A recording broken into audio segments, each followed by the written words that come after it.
Ya, terima kasih pemirsa. Tentunya menyaksikan dalam program Majelis Sore, majelis kita semua. Kadang dari kita muncul perasaan ketika melihat para pengemis, fakir miskin, ataupun juga para teman-teman kita yang berhak untuk menerima santunan dari kita, melihat dari kekuatan fisiknya kita enggan untuk kemudian juga memberi mereka, sehingga di dalam hati kita pun juga kadang terlintas, orang ini sehat saja, kenapa harus meminta-minta? Hal tersebut terus kita rasanya lakukan begitu Pak, karena memang hal tersebut juga mungkin muncul seiring dengan banyaknya pengemis yang kemudian juga menyamar dengan berbagai hal yang dilakukannya begitu ya.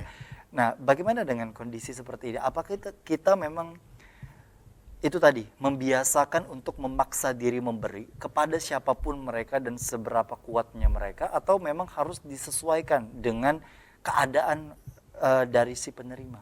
Iya. Memang dalam hal ini kita agak sulit ya menentukan sikap gitu. Ya, menentukan sikap seperti apa harusnya gitu. Nah, dalam hal ini memang satu hal yang menjadi keyakinan saya khususnya ya, bahwa saya kalau toh misalnya memiliki pertimbangan yang kemudian menjadikan saya tidak jadi ya memberi, maka saya minimal jangan sampai ini tidak minimal mendoakan. Jadi jangan sampai si pengemis itu dia tidak mendapatkan kebaikan apapun dari kita.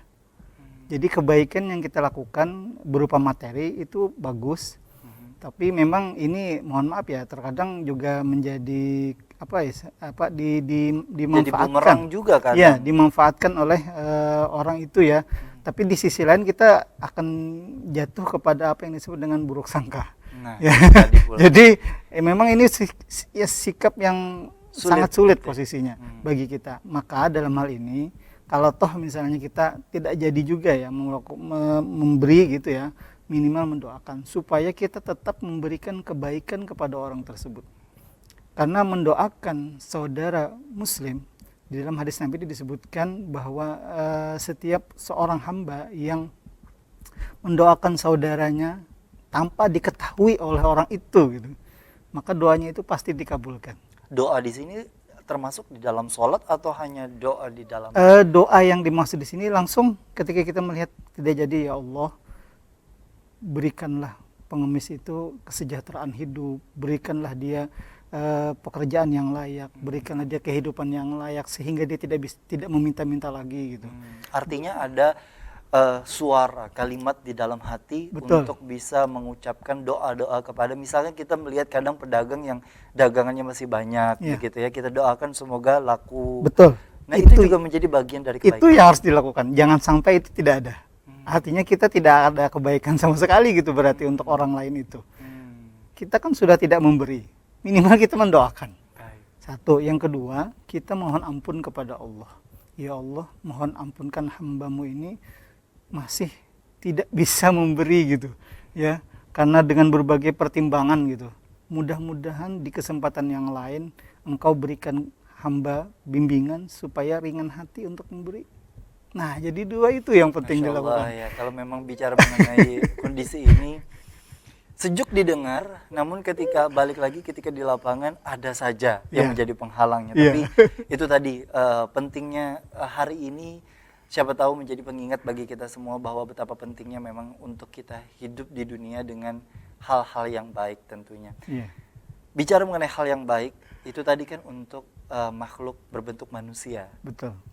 Berbentuk kucing kadang.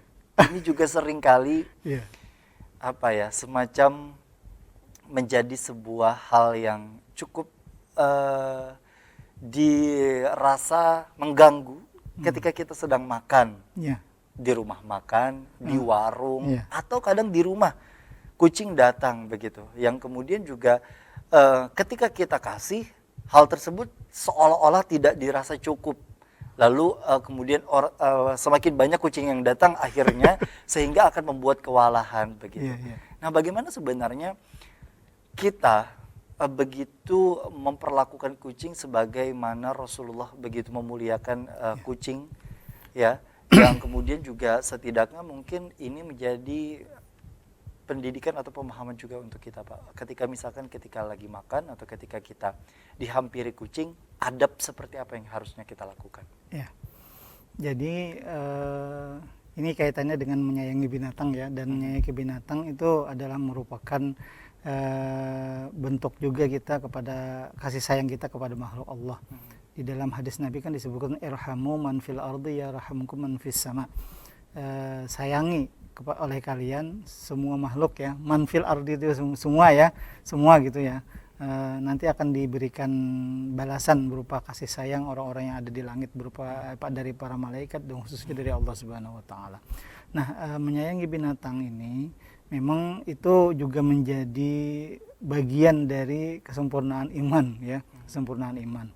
Maka dalam hal ini kita ketika kita makan, nah di sini kemudian dituntut sikap bijaksana dari kita bahwa kita harus mau berbagi ya.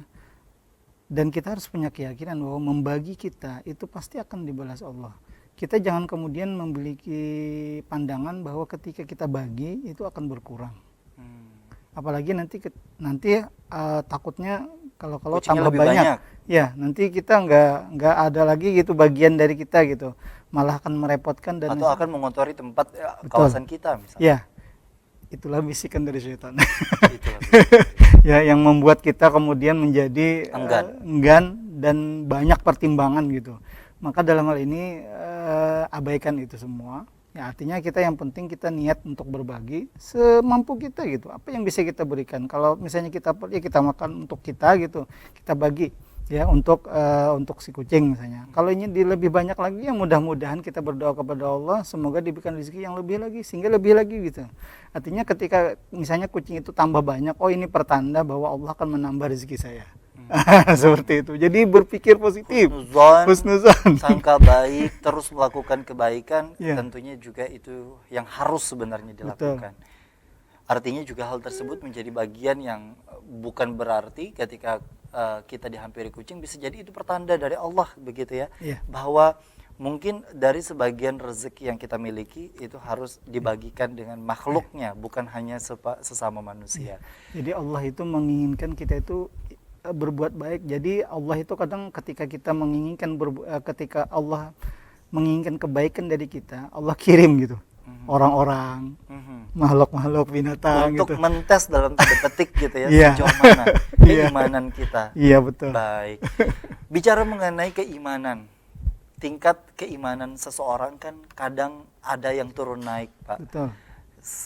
Kadang misalkan di dalam satu sisi atau satu waktu untuk kemudian juga dia begitu banyak melakukan kebaikan, dan di satu sisi kadang juga terjerembab di dalam satu dua kehilafan yang kemudian juga dilakukan begitu. Ini kan bicara mengenai berbuat baik luas sekali cakupannya. Betul. Tidak cuma sedekah, infak, zakat, menikah atau ibadah-ibadah lainnya. Dan tentunya juga di satu sisi harus memiliki konsistensi dan kesabaran. Nah, bicara mengenai ini, Pak, bekerja kan juga mungkin bagian dari kebaikan, berbuat baik, Pak ya. Apalagi sebagai laki-laki yang memiliki tanggung jawab istri, anak, keluarga, orang tua dan lain sebagainya. Betul. Nah, dengan kondisi seperti ini, Pak, sejauh mana sebenarnya pekerjaan menjadi ladang amal baik untuk diri seseorang dan kemudian juga ketika kita berada di titik jenuh untuk misalkan capek, merasa lelah dan lain sebagainya, apa yang harus kita kembalikan untuk bisa meningkatkan semangat kita kembali, Pak? Iya, terima kasih. Jadi seperti yang sudah saya sampaikan tadi di awal, cerdas dalam berbuat kebaikan ya, bahwa berbuat kebaikan itu memang harus disesuaikan dengan level kita, disesuaikan dengan kondisi kita. Terutama ketika kita memiliki pekerjaan, maka niatkanlah pekerjaan itu untuk ibadah kepada Allah. Kita dengan bekerja, kita nanti akan bisa memberi makan keluarga kita gitu. Maka di awal kita bekerja itu selalu niat keluar dari rumah, kita baca doa, bertawakal kepada Allah. Kemudian yang kedua, kita baca doa dalam perjalanan. Kemudian yang ketiga, ya kita niatkan ini, ya Allah, saya bekerja ini semata-mata ingin melaksanakan perintah-Mu, ya, supaya bisa memberikan makan anak istri gitu ya, keluarga gitu. Yang dengan itu mudah-mudahan ini engkau perkenankan untuk dilancarkan, dimudahkan dan diberkahi. Jadi di awal melakukan kebaikan itu harus seperti itu dulu. Nah, dibiasakan untuk memiliki dan mengembalikan niat itu tadi. Betul. Jadi kembalikan dulu kepada Allah bahwa semua ini semata-mata karena bimbingan Allah juga, dan kita selalu meminta bimbingan itu agar terus-menerus dianukan ke kita gitu. Nah, ketika kita merasa jenuh, capek gitu ya, dan ini memang sesuatu yang manusiawi. Namun dalam hal ini kita kembalikan lagi, oh ini adalah ibadah. Ya, semakin kita banyak bekerja gitu ya untuk keluarga, maka itu semakin banyak akan pahala yang akan kita dapatkan. Tentunya tidak melupakan artan kewajiban. Betul. Sebagai umat muslim, Pak ya. Jadi bekerja itu ya tentunya memang kita harus bisa memilah dan memilih ya. Waktu istirahat ya kita istirahat gitu ya. Kemudian waktu bekerja sama keluarga dan lain sebagainya. Jadi harus juga cerdas kembali lagi. Betul. Dalam manajemen waktu, dalam manajemen diri, karena diri punya hak itu tadi. Betul. Nah, bicara mengenai hak diri, kita nanti akan bahas seputar bagaimana untuk berbuat baik kepada diri sendiri. Kadang kan itu tadi dari segmen pertama hingga ketiga ini bicara mengenai orang lain. Betul. Nah, bagaimana dengan hak dengan diri sendiri? Kita akan bahas di segmen terakhir. Tetaplah bersama kami di Majelis Sore, majelis kita semua.